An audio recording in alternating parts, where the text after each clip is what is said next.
Setelah sekian lama direngkuh nestapa lantaran pengkhianatan mantan suamiku, malam ini BBR Ranungku bisa meloloskan Deza Han Manja lantaran tak kuasa dengan hangatnya zen Tuhan seorang pria.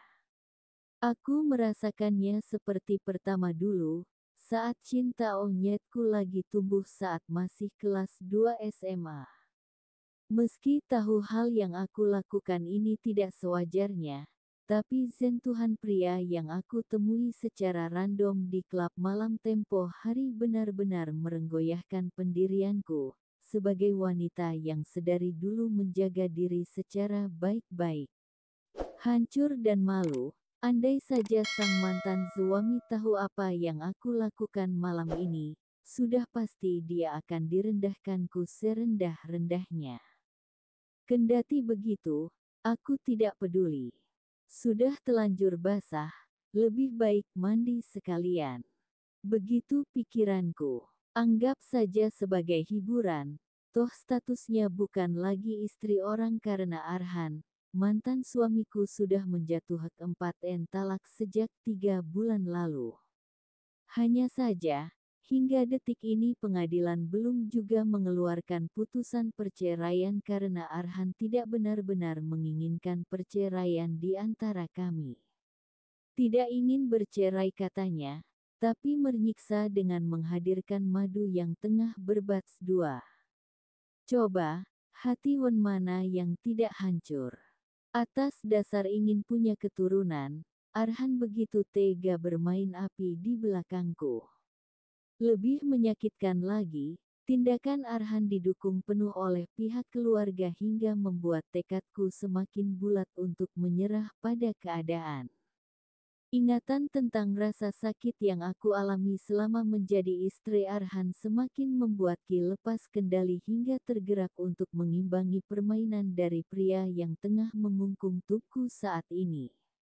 Oh ya, kenalin dulu, namaku Risma. Umur 30 tahun, sudah menikah 5 tahun yang lalu tapi belum dikaruniai momongan.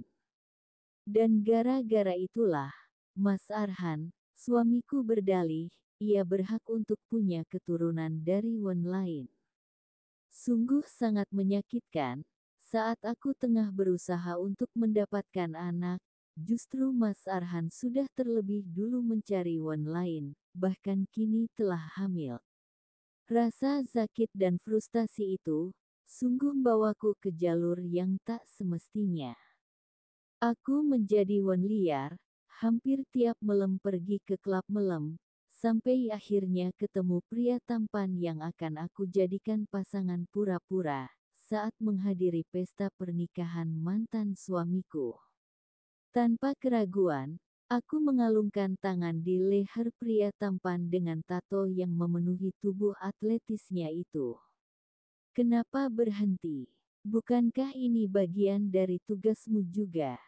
Tanyaku tanpa melepaskan pandangan ke arahnya. Tak segera menjawab, pria tampan yang aku kira sebagai pekerja malam itu hanya tersenyum tipis. Berdasarkan perjanjian, tugasku hanya berpura-pura sebagai pasangan di pesta pernikahan mantan suamimu, ucapnya berhenti sejenak kemudian menyusuri wajah cantikku dengan jemarinya. Tapi, jika ingin lebih dari itu boleh-boleh saja, aku bersedia melakukannya dengan sukarela kok, ucapku bagai kuda yang kehilangan kendali. Sukarela, maksudnya gimana tuh? Tanya pria itu ragu-ragu. Anggap saja ini bonus, sahutku, yang kemudian membuatku yakin tidak salah dalam memilih pria bayaranku.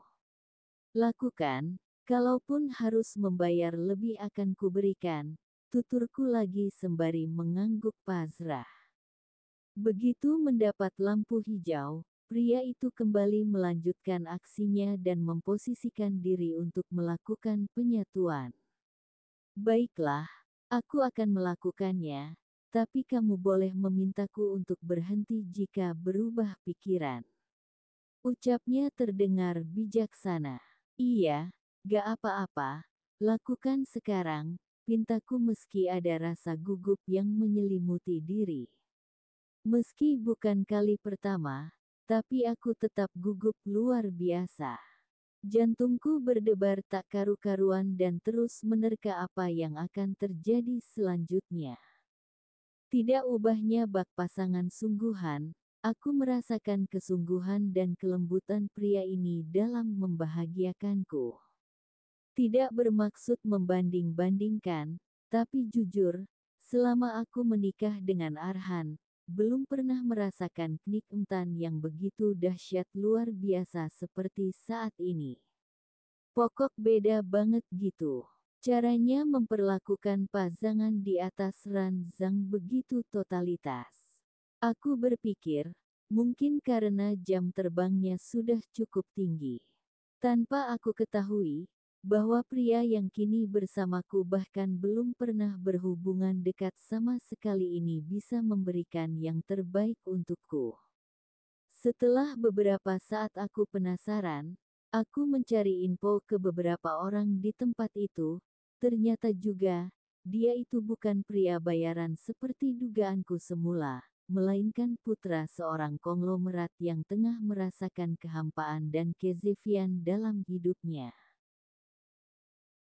Arda Adiaksa, begitu nama lengkapnya.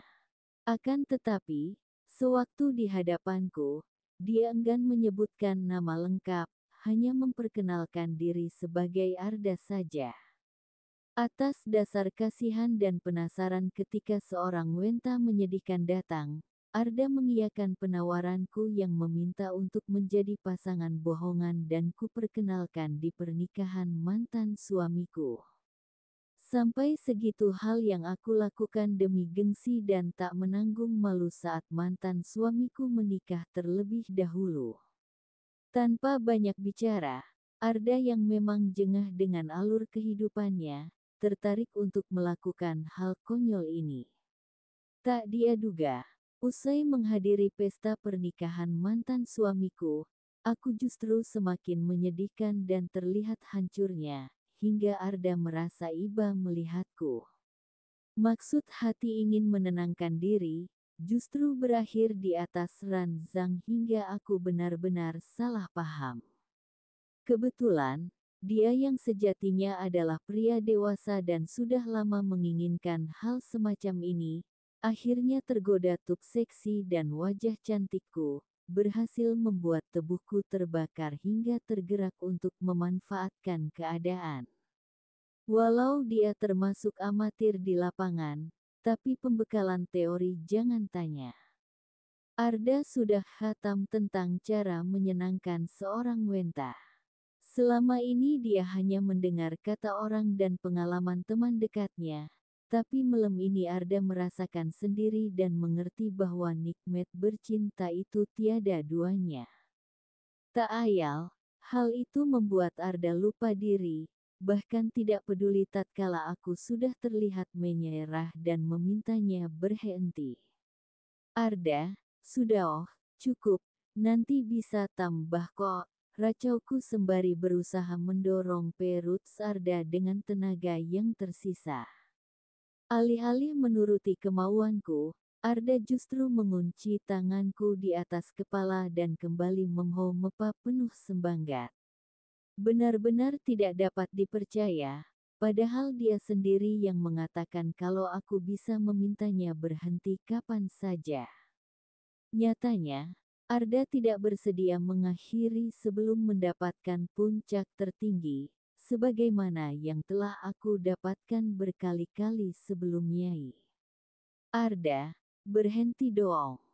Sebentar Risma, aku hampir niche, balasnya dengan napas yang kian memburu dan aku paham betul apa maknanya.